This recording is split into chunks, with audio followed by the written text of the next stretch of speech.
Boa noite, pessoal. Então, hoje, dia 19 de outubro, a nossa aula vai ser sobre farmacologia aplicada à enfermagem. Eu sei que vocês já tiveram um início desse tema, né, sobre esse tema, mas hoje a gente vai tentar dar uma pincelada nos conceitos, né, e para a gente nivelar o nosso conhecimento para a gente conseguir seguir em frente, tá bom? Então, farmacologia, como vocês já sabem, é o estudo dos grupos farmacêuticos, da farmacocinética, da farmacodinâmica dos medicamentos em todos os organismos vivos, tá? O que é um fármaco? Então, é toda substância química de estrutura conhecida que não seja um nutriente ou ingrediente essencial de dieta, o qual, quando administrado a um organismo vivo, produz um efeito biológico, quer dizer, ele muda, né, a fisiologia do organismo vivo. Quando a gente fala em fármaco, a gente subentende-se e isso é sinônimo de princípio ativo, né? Então, um fármaco é um princípio ativo, tá? E o medicamento? Então, o medicamento é uma preparação química que ele contém um ou mais fármacos. Então, o medicamento ele tem uma fórmula farmacêutica, né? E dentro do medicamento, quer dizer, o princípio ativo é um fármaco ou mais, né? Mas junto com ele, nessa fórmula, são acrescentadas substâncias que são excipientes para dar cor, para conservar, né? Para dissolver, né? Para aumentar o tempo, né? Para conservar ou para melhorar o sabor, né? O odor, tudo isso junto com o princípio ativo, que é o fármaco, né? É chamado medicamento. Então, para a gente pensar, todo medicamento é um fármaco? Sim, né? Mas nem todo fármaco é um medicamento. Por quê? Porque o medicamento ele contém mais substâncias do que o fármaco, né? E uma droga? Então, uma droga é uma substância que modifica a função fisiológica. Ela pode ser benéfica ou não, né? Então, eu pergunto assim para vocês. Isso questão de concurso público, gente. Sempre cai uma questãozinha ali de farmacologia e eu já vi questões caírem assim. Toda droga é um medicamento? Não, né? Mas todo medicamento é uma droga? Sim. Por quê? Porque o medicamento também altera a função fisiológica. Só que o medicamento ele tem uma função, uma intenção benéfica, né? Enquanto outras substâncias elas têm intenções maléficas ou nocivas ao organismo, tá? E um remédio? Então, o remédio é considerado uma substância animal, vegetal, mineral ou sintética, né? Ela pode ser um procedimento, né? Então, a gente tem ginástica, massagem, acupuntura, banho, né? Fé ou crença também é considerado um remédio, ou uma influência, né? Usada com intenção benéfica. Então, uma consulta de psicologia, por exemplo, com uma psicóloga, pode ser um remédio, sim, né? Então, todo medicamento é um remédio? Sim. Mas todo remédio é um medicamento? Não, né? Porque existem outras coisas que podem ter um benefício para o nosso paciente que podem ser consideradas um remédio. Então, uma conversa, uma visita de um padre, de um pastor, um banho, né? Aquele paciente que fica acamado ali, que fica recebendo banho de leito, né? Quando ele consegue tomar um banho de aspersão, nossa, como aquilo é um remédio para aquele paciente.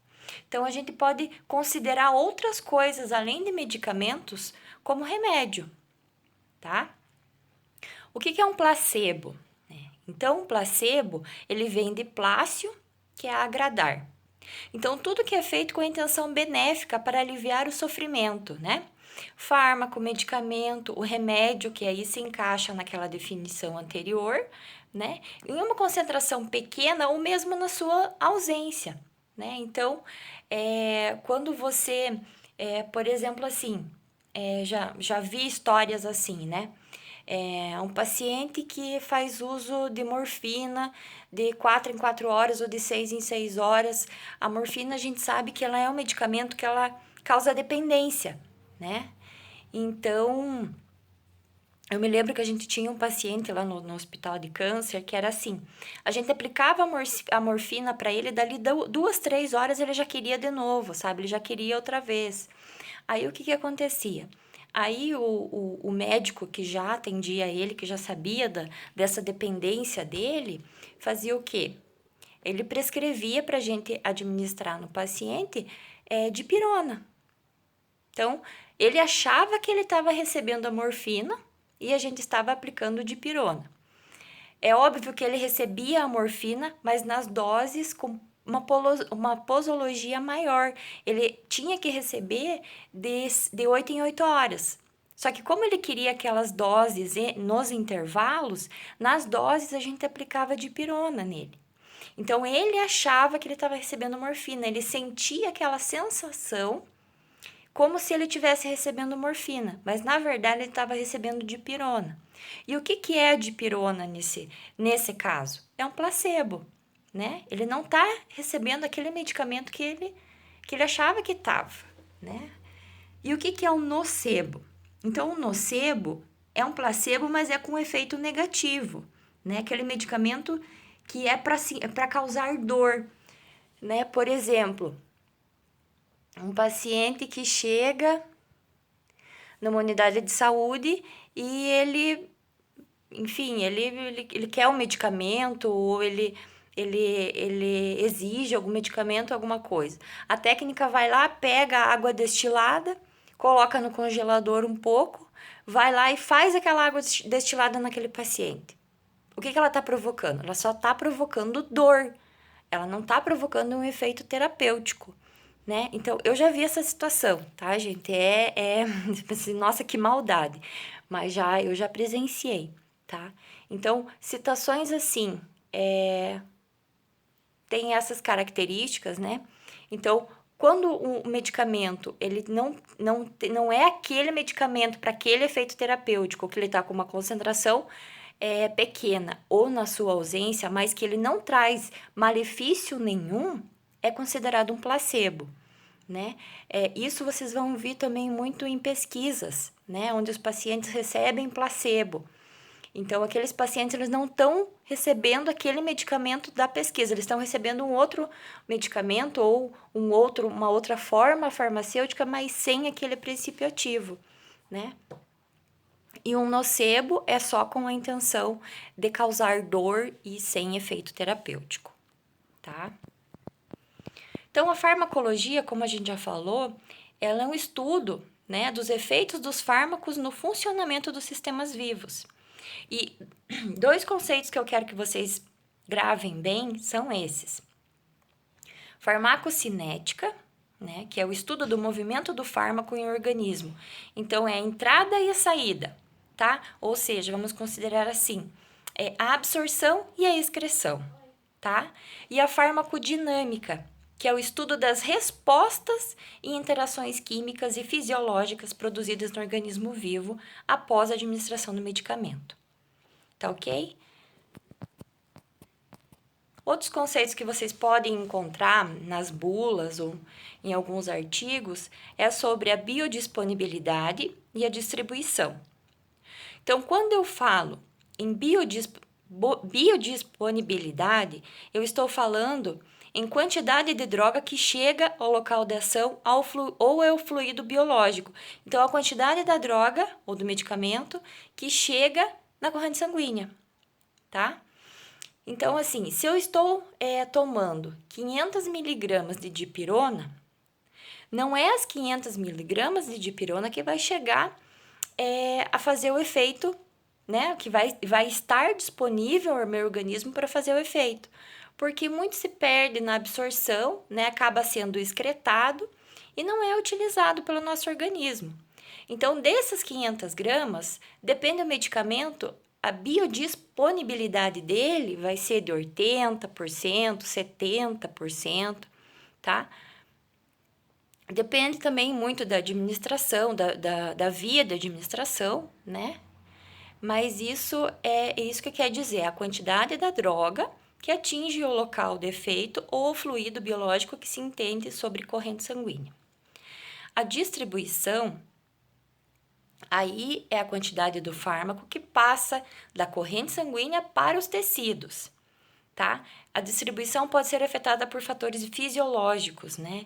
Ou seja, alimentação, idade, peso, condição, né, de saúde, tudo isso, tá? Além da via da administração, né? Então, ali, aquelas curvas ali que vocês estão vendo é com relação à via da administração, né? Se eu aplico uma injeção no meu paciente ali intramuscular ou endovenosa, né? Endovenosa, ó, o rosinha ali. Se veja que a curva, ela é descendente. Então, quando eu injeto o medicamento, né? Ao mesmo tempo que ele está sendo utilizado e que ele chega quase que imediatamente da corrente sanguínea para os tecidos, ela já está sendo excretada e ela já está diminuindo, né? Diferentemente do último lá, ó, onde eu forneço o medicamento para o meu paciente por via oral, né? Então, ele tem a curva, ele vai subir para sua concentração máxima e ele já vai sendo excretado. Então, essas curvas mostram a diferença na biodisponibilidade daquele medicamento, dependendo também da via de administração, tá? Biotransformação ou metabolismo é a transformação do fármaco em outra substância.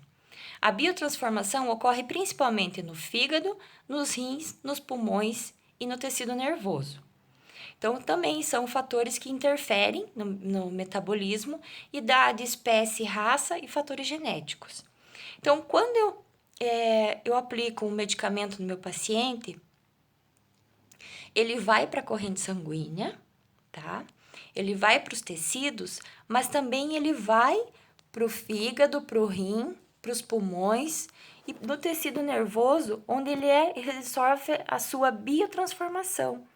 Então, nem sempre aquele princípio ativo que é injetado no paciente, que é administrado, ele vai daquela forma para o local de ação, né? Porque primeiro ele também é transformado, certo? Tempo de meia-vida dos medicamentos. Quando vocês virem isso na bula, vocês vão entender assim: o tempo de meia-vida daquele medicamento é o tempo necessário para que a concentração plasmática de determinado fármaco seja reduzida pela metade. O que isso quer dizer? Quando eu vou fazer um tratamento no meu paciente, onde a posologia é de 8 em 8 horas, é levado em consideração esse tempo de meia-vida. Por quê? Se eu vou fazer um antibiótico, o tempo de meia-vida é de 3, é de 6 horas, então aquela concentração plasmática tem aquela queda, certo? É considerado metade por quê? Porque abaixo disso eu já posso perder o efeito do medicamento. Então é muito importante eu saber o tempo de meia-vida para que eu saiba de quanto em quanto tempo eu vou ter que fazer aquele medicamento ou eu posso fazer, né? Por quê? Porque, por exemplo, se eu vou fazer uma dipirona, onde o tempo de meia-vida dela é de 4 horas, então depois disso, eu já posso fazer outra dose. Por quê? Porque em 4 horas a concentração dela vai estar pela metade. Eu não vou fazer uma superdosagem no meu paciente, tá? Agora, se eu aplicar uma dipirona e dali 1 hora eu aplicar a dose novamente, aí, como a concentração não caiu ainda pela metade, eu posso fazer uma superdosagem no meu paciente, sim, tá? Então, por isso que é importante a gente conhecer também o tempo de meia-vida, né, ou a posologia desse medicamento. O que é uma dose? É a quantidade capaz de provocar uma resposta terapêutica desejada no paciente. Então, eu tenho dose inicial ou dose de ataque, né, que em alguns medicamentos essa dose inicial ou de ataque, ela pode ser uma dose superior, né, uma dose máxima, para aquele peso, para aquela idade, para aquela condição clínica do paciente. E depois eu tenho a dose de manutenção, né? Onde eu só vou dar aquela dose na posologia correta para que aquela concentração do medicamento fique permanente e constante na corrente sanguínea do meu paciente, né? E depois eu posso fazer uma escalonagem. Escalonagem, o que é? Eu vou diminuindo aquela dose, né? Escalonamento a gente fala muito em tratamento de UTI, tá, gente? Mas isso pra frente a gente vê, tá? E aí eu tenho o conceito de dose mínima, né? Que é a dose mínima para que o meu paciente tenha um efeito terapêutico, uma resposta terapêutica. A dose máxima para terapêutica, tá? Então eu tenho a minha dose máxima e acima dela eu já vou ter uma dose tóxica, que eu posso causar dano, né, para órgãos do meu paciente, tá? E uma dose letal que eu posso levar ele à morte. Isso para cada medicamento é diferente, tá? Fatores que interferem na dosagem, que devem ser levados em consideração. Então, a idade, sexo, condições do paciente, tá? Então, assim, a dose para uma criança, para um bebê, nunca vai ser a mesma dose para uma pessoa adulta. Por quê? Porque são organismos diferentes, com metabolismos diferentes, com fatores genéticos diferentes. Peso, né? Então, fatores psicológicos também interferem? Com certeza, né? Com certeza. Se o meu paciente não está se sentindo seguro, não está se sentindo confiante, e aí a gente coloca aqui também fatores ambientais, né? Não está se sentindo confiante com o profissional, com o tratamento, com a instituição. Isso pode afetar? Pode. Pode muito, gente. Porque principalmente em pacientes oncológicos, a gente lá no hospital de câncer sempre falava, sabe? Quando o paciente não aceitava a doença ou ele estava revoltado, o tratamento não surtia efeito. Diferentemente daquele paciente que chegava ali dizendo que ia se curar, que estava bem, mesmo quando não estava bem, alguns, né, diziam que estavam bem, a equipe toda já sabia que aqueles iam realmente se curar. Então, o fator psicológico, a gente fala que conta pelo menos 50% do tratamento, né? Associado a fatores ambientais, a temperatura, né? Até a temperatura corporal, a temperatura dos medicamentos, a via da administração, tá? Tudo isso interfere na dose, sim. Quando a gente fala em via de administração, basicamente a gente tem duas vias de administração de medicamentos. Ou é ligado ao sistema digestório, né? Então a gente chama de via enteral, ou não é ligado ao sistema digestório, que aí a gente chama de via parenteral, tá?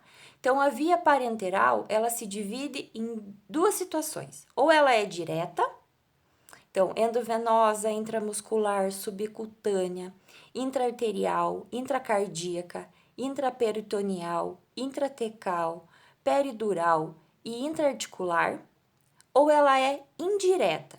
A via parenteral indireta, aí a gente considera aqui tópica, né? Então, as pomadas, quando você vai passar uma pomada num curativo, você vai usar uma via parenteral indireta, tá? Cutânea, inalatória, conjuntival, né? No olho, rino e orofaríngea e geniturinária, tá? Formas farmacêuticas. O que são consideradas formas farmacêuticas? É a apresentação do medicamento, tá? Então, são classificadas em sólidas, líquidas, semissólidas e gasosas. Eu deixei um material para vocês com todas as definições, né? Gel, aerosol, cápsula, comprimido. Eu acho super importante vocês colocarem no portfólio de vocês, tá? Porque para vocês sempre estarem consultando, porque é muito importante vocês entenderem. Até na hora de vocês diluir o medicamento, o que pode ser diluído, o que já vem diluído, é importante entender isso, tá? Qual é o objetivo das formas farmacêuticas? Nada mais é do que facilitar a administração, absorção, fracionamento e posologia e conservação dos medicamentos. Então, é importante a gente entender como que eu vou ler o meu medicamento, como que eu vou identificar ele.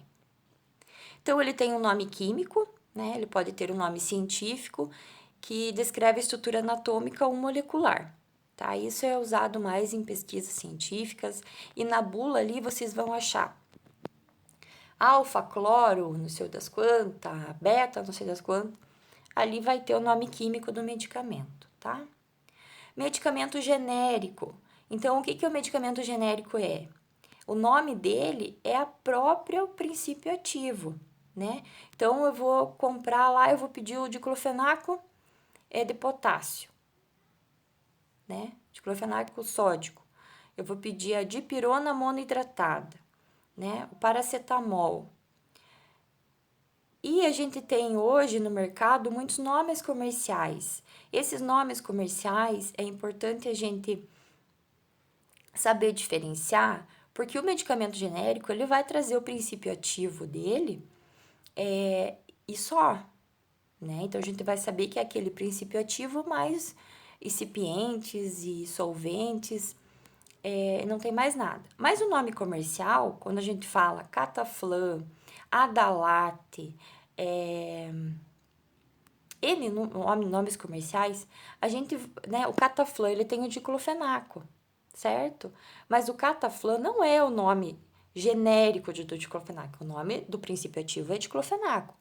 Mas eu posso ter outros nomes comerciais onde eu tenho associações de princípios ativos. Então, é muito importante, principalmente, até nas prescrições médicas, né? Saber diferenciar quando o médico pede um princípio ativo ou ele pede um nome comercial. E, na verdade, a prescrição médica, ela tem que ter o nome genérico do medicamento. Então, o princípio ativo do medicamento que o médico quer prescrever, tá? Ele até nem pode colocar o nome comercial, mas a gente sabe que tem muitos que colocam. Para que a gente usa o medicamento? Então, a gente tem que ter bem claro na nossa mente o porquê de administrar medicamentos, né? E essa é uma prática dentro do serviço de enfermagem que eu vou dizer para vocês, ó, não vai ter nenhum dia na vida de vocês que vocês não administrem algum tipo de medicamento para os pacientes de vocês, tá? Salvo aquelas pessoas que forem né, para outros ramos da enfermagem, né, talvez. Mas na assistência, a gente basicamente faz administração de medicamentos todos os dias, tá? A gente tem que ter bem claro o porquê que a gente está fazendo aquele medicamento. Então, ele pode ser uma reposição, né? Seja vitamina, hormonal, uma profilaxia, né? Quando eu estou fazendo uma vacina, eu estou fazendo um medicamento profilático, não estou fazendo um medicamento para tratamento, né? Então, as vacinas são consideradas medicamentos profiláticos, tá? Tratamento de infecções, aí entra antibióticos, corticoides, ou seja, é para tratar uma condição clínica daquele paciente. Tratamento de câncer, né, os quimioterápicos, bloqueio temporário das funções normais. O que é isso? É anestesia, né? Eu preciso parar aquela função para que eu consiga fazer um procedimento. Então, eu estou bloqueando a sensação de dor do meu paciente para que eu consiga operá-lo. Então, eu estou administrando uma anestesia para bloqueio temporário das funções. Correção de uma função orgânica desregulada. Então, se o meu paciente não consegue processar a glicose dele, ele está com uma falta ou uma deficiência na produção de insulina. Então, a gente aplica a insulina, que é um hormônio, né, para ajudar nessa correção da função orgânica, tá? E alguns medicamentos para auxiliar em diagnóstico, né? Então, radiofármacos, aqueles medicamentos que a gente aplica para contraste, para fazer algum tipo de diagnóstico, tá? Então, dentro da farmacologia, dos medicamentos, a gente classifica eles, agrupa-se, né, de acordo com a função no organismo. Então, de acordo com a função que ele vai exercer no organismo, a gente coloca ele dentro de um grupo. Então, neurolépticos, antidepressivos, né, antihipertensivos, diuréticos, broncodilatadores. Então, aqui eu tenho 20 grupos farmacológicos que são os que mais nos interessam enquanto enfermagem, tá? E aí eu vou conversar com vocês que a gente vai dar uma pesquisadinha nesses grupos, tá bom? Então, esses grupos aqui é muito importante vocês conhecerem os principais medicamentos utilizados hoje na nossa rede nacional de medicamentos, né?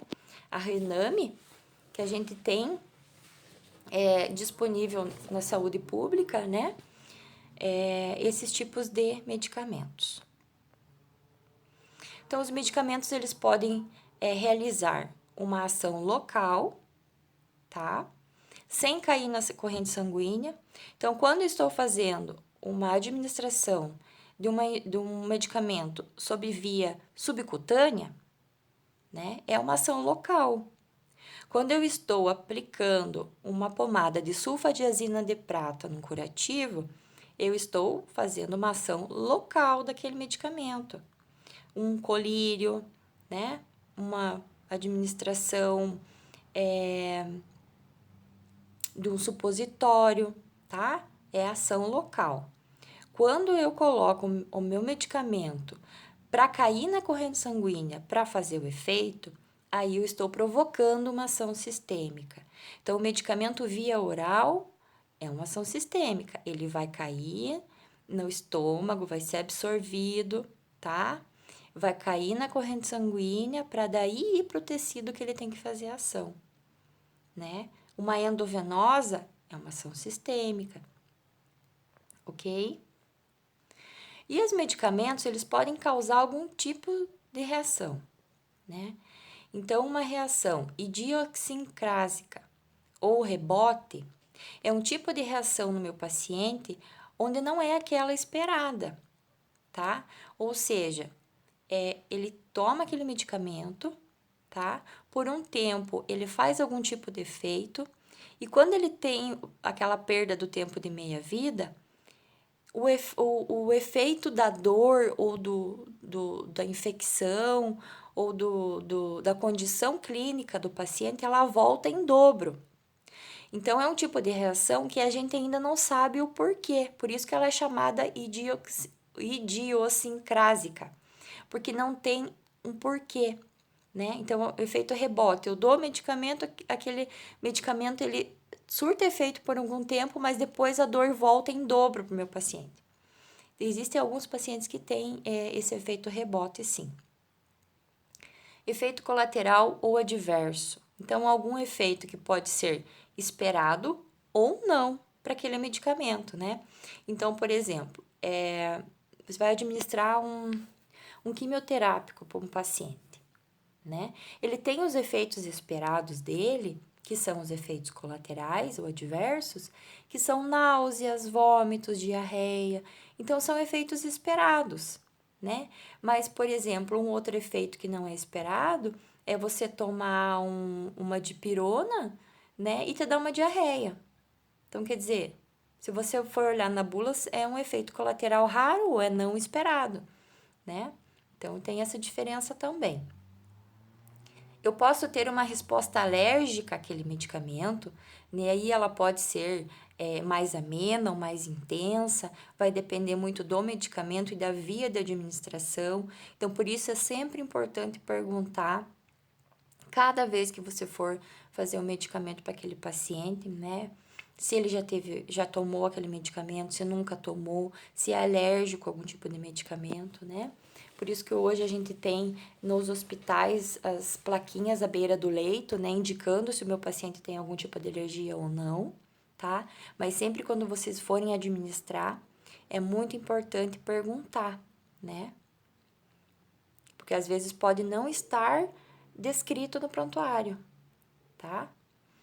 Interações medicamentosas. Então, dependendo da situação, eu posso ter vários tipos de interações medicamentosas, né? O que é? É um evento, tá? Em que os efeitos de um fármaco são alterados pela presença de outro fármaco, ou de algum tipo de alimento, ou de bebida, bebida alcoólica, né? Ou algum tipo de agente ambiental, tá? Ela pode ou não causar algum efeito adverso, né? Ela pode ser benéfica. Então, às vezes, você tem interação medicamentosa benéfica para melhorar, uma potencializa a outra, né? Para dar mais efeito para aquele paciente. Ou ela pode trazer algum tipo de malefício, né? Às vezes você associa dois medicamentos ali, onde um bloqueia o outro, né? Ou um potencializa o efeito adverso do outro. Então, por isso que tem que conhecer esses principais grupos farmacológicos e principalmente algumas interações muito importantes, tá? Então, dentre os tipos de interações medicamentosas, a gente tem medicamento-medicamento. Então, o tipo de interação onde ocorre entre dois medicamentos, que quando usados juntos podem diminuir os seus defeitos, né, ou bloquear, ou aumentar as reações adversas. Então, alendronato de sódio, que é um medicamento dado principalmente para pessoas que têm ácido úrico alto, né, a gota, ele deve ser administrado pelo menos 1 hora e meia antes do cálcio, para que não tenha seu efeito diminuído. Então, o cálcio, ele diminui o efeito do alendronato, tá? Medicamento-alimento. Então, alguns alimentos, eles podem alterar o pH, né, do estômago, por exemplo, e aí alterar a absorção do medicamento, né? Por exemplo, leite, refrigerante, café não são líquidos adequados, né, para tomar remédio. Então, para tomar o remédio tem que ser água mesmo, nada de leite, refrigerante, chá, café, porque eles têm alcaloides, né? Eles têm cafeína, tem grande potencial de alteração de pH, então eles interferem bastante na absorção desses medicamentos, tá bom? Medicamento e bebida alcoólica, isso eu acho que nem preciso falar, né, gente? Por exemplo, com o paracetamol, né? Então, o álcool pode aumentar a toxicidade hepática do medicamento, causando problemas no fígado do paciente, né? Ou o paciente que toma medicamento controlado, né, que é um depressor do sistema nervoso, a bebida alcoólica também deprime o sistema nervoso. Então, se o paciente toma um medicamento desse tipo, se ele bebe, né, mesmo que seja no fim de semana ali, ele tem o efeito potencializador dessa depressão, né? Então, constantemente, consequentemente, né, no outro dia esse paciente vai estar com uma depressão muito grande, além de uma ressaca, né? E os medicamentos, eles alteram e eles interagem, né, de maneira que quando você vai fazer um exame, né, seja um exame de urina, de fezes ou de sangue, eles podem interferir no diagnóstico das doenças, né? Então, por isso que é sempre muito importante, quando for coletar exame do paciente, seja qualquer tipo de secreção, alguma coisa assim, sempre importante perguntar se ele faz uso de algum tipo de medicamento ou se ele fez uso ou e a quantas horas foi, né? Por exemplo, a gente pode ter questão de medicamentos, por exemplo, agora com o Covid, a gente teve alguns problemas com pacientes que faziam uso de Sorine, né, de medicamentos do nariz, nasais. Por quê? Porque quando a gente vai fazer o SOAB nasal, né, o paciente tinha feito uso do Sorine, então ele já tinha, de certa forma, alterado ali as células epiteliais, né, e a gente não conseguia pegar muitos vírus, né, naquele SOAB, tá?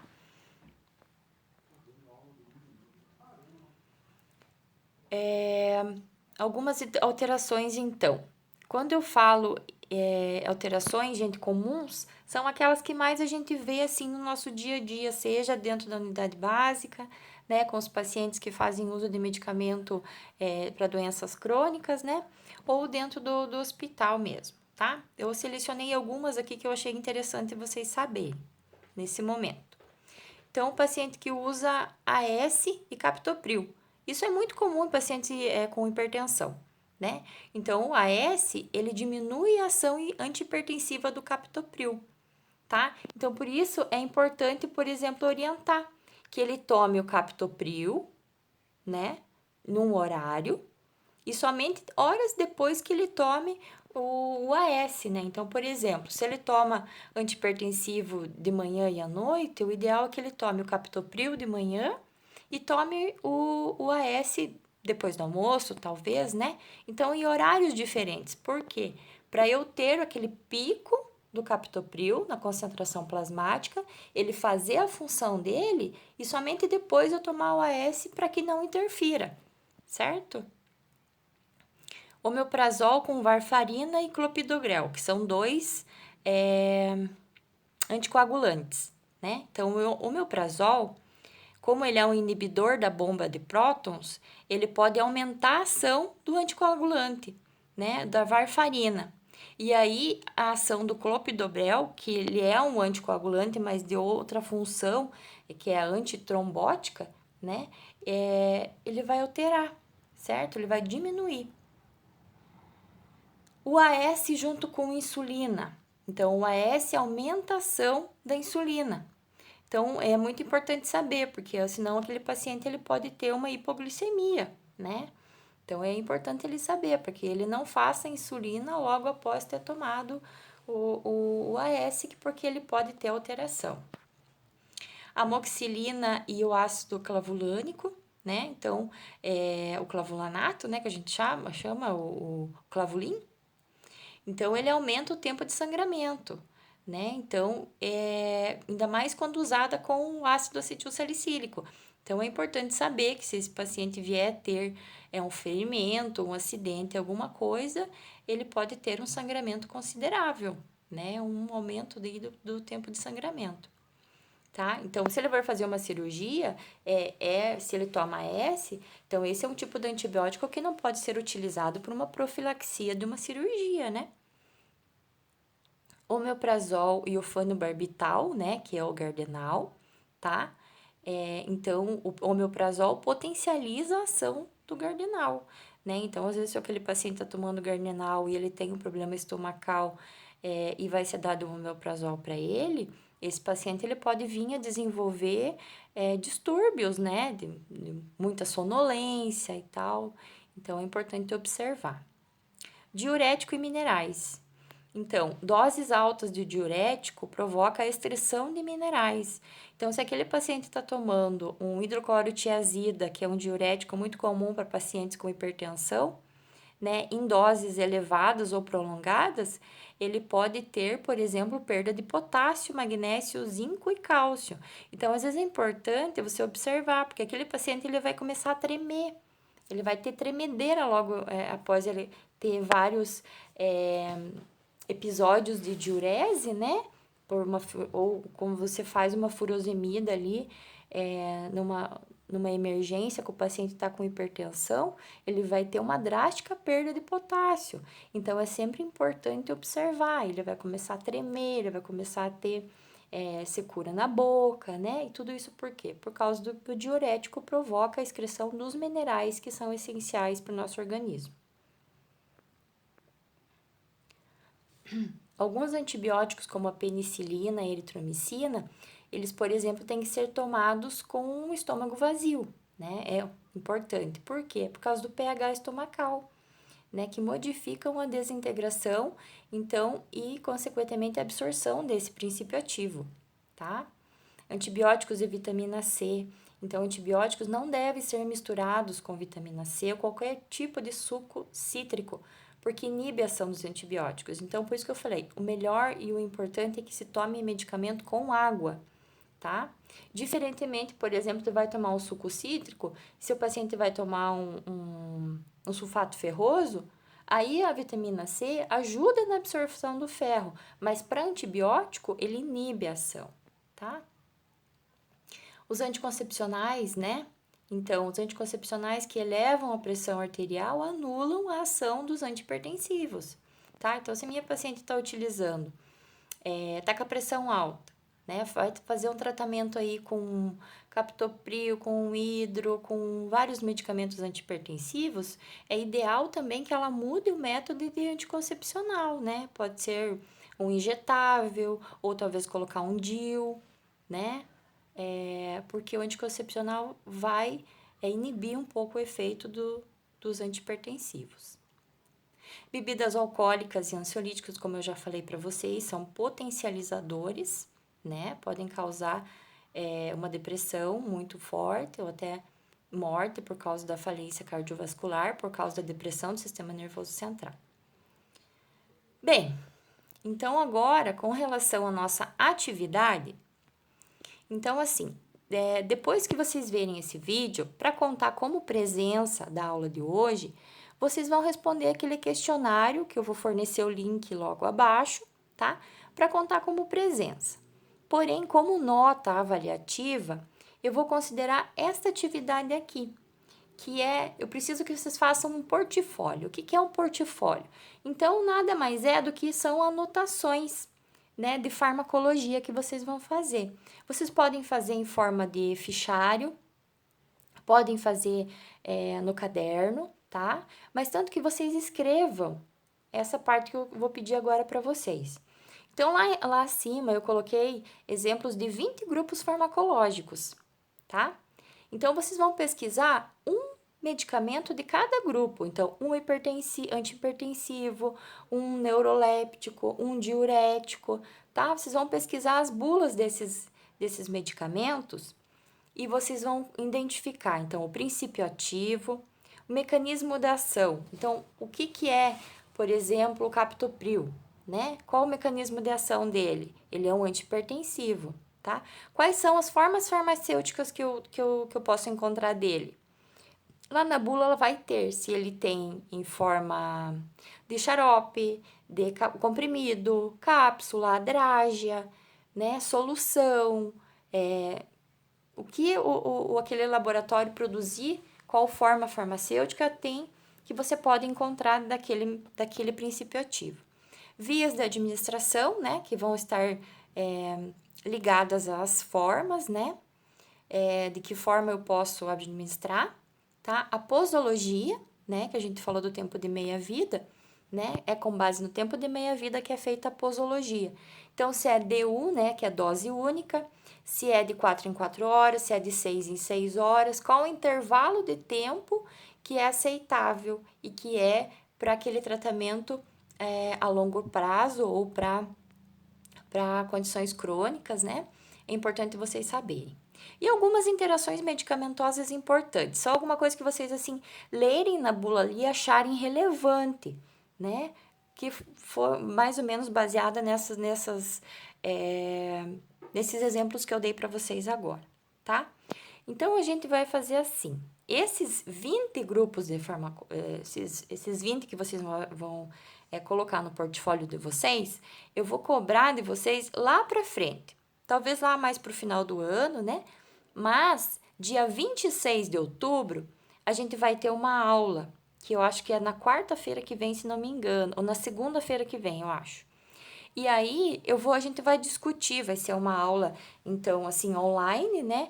Mas vai ser uma discussão, que aí eu vou perguntar para vocês quais são os medicamentos que vocês estão encontrando, quais as dúvidas e se vocês têm alguma questão importante. Então, vai ser só uma discussão, vocês não vão precisar apresentar os 20, tá? Mas pelo menos o que vocês tiverem achado até a semana que vem, só para vocês falar quais os medicamentos que mais vocês estão achando, para eu já ir vendo e já ir sabendo, tá bom? Para a gente debater eles, tá? Então, vocês não precisam, repito, não precisam pesquisar os 20 medicamentos até o dia 26. Esses 20 medicamentos vai ser lá para o final do ano. Então, vocês vão procurandinho, sempre uma horinha que der tempo, vão pesquisando, vão anotando essas questões, tá? Mas dia 26, só para a gente discutir quais que vocês já acharam, se vocês estão com alguma dificuldade em achar algum tipo de medicamento, tá bom? E é isso, pessoal. E se lembrem dessa frase, tá? Sejam mais fortes que sua melhor desculpa. Então, é com base em sacrifícios e força de vontade que vocês vão conseguir chegar lá, tá bom? E no que precisarem de mim, por favor, estou à disposição. Tá bom? Um beijão para vocês, uma ótima semana a todos e até quarta-feira.